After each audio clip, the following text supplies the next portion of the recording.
Magandang umaga po sa inyong lahat. Couple of days ago, a person came to me and asked if I could spare a little time to talk. Sabi ko, okay lang naman po. At kami po ay nag-usap at nagkwentuhan.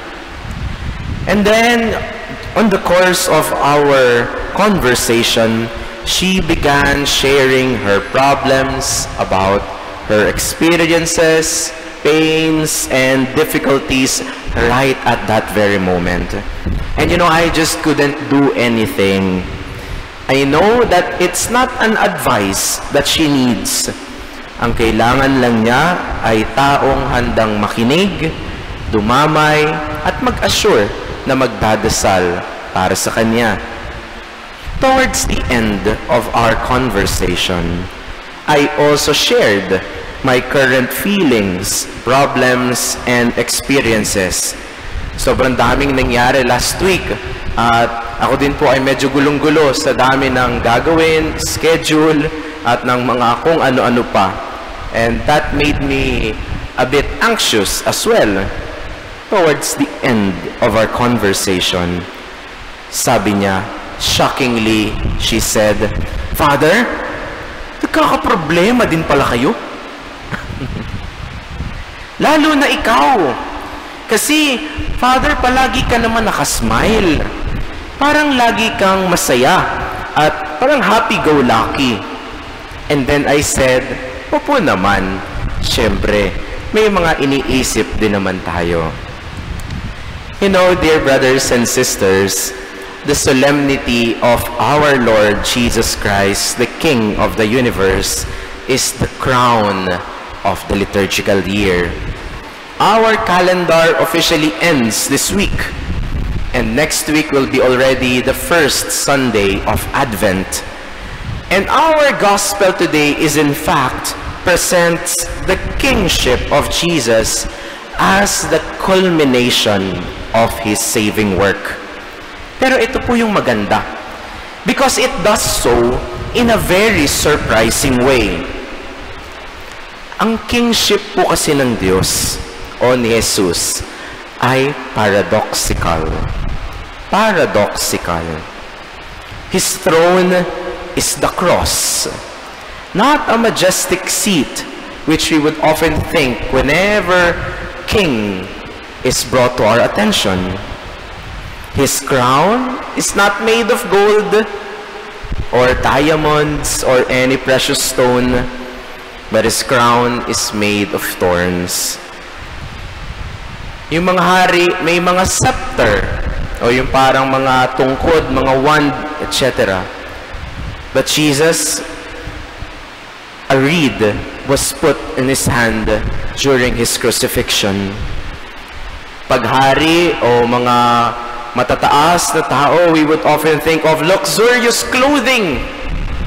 But Jesus, He was even stripped off His last tunic. Ang mga hari wears shiny rings and apparels. But Jesus, His hands were pierced with nails.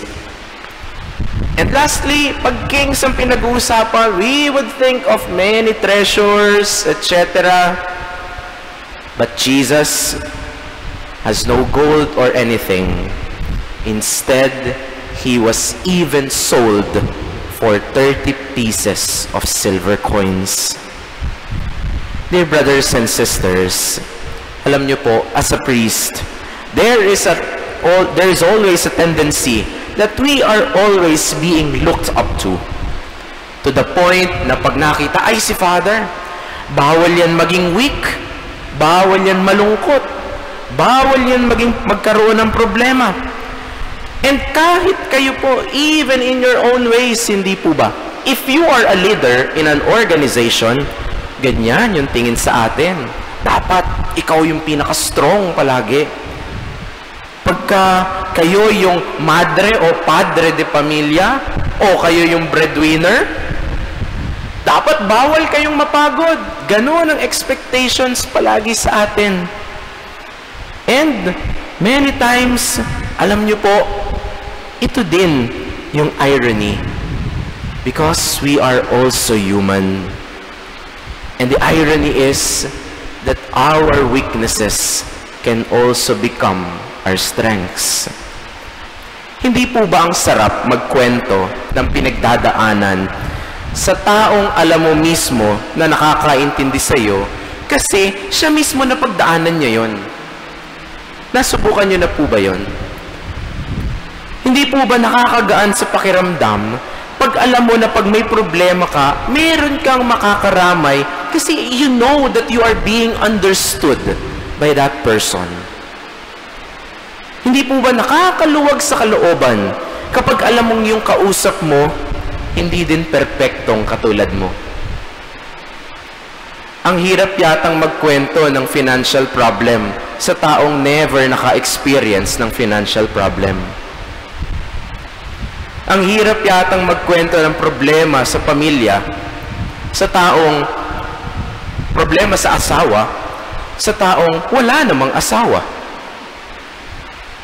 See, in the end, dear brothers and sisters, even our very tiny and smallest weakness can in turn become our strength. And that's how Jesus' kingship is. Kaya sabi niya sa gospel, my reign, my kingdom does not belong here. It is not of this world. And so our King even went to the ends of the universe in order to embrace and save every living being.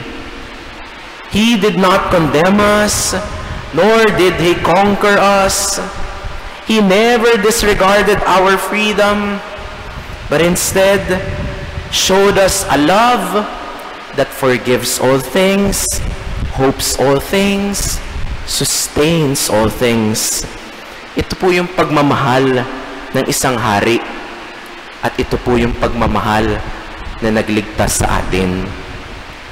And so, dear brothers and sisters, when you are feeling weak and tired right now, it's okay.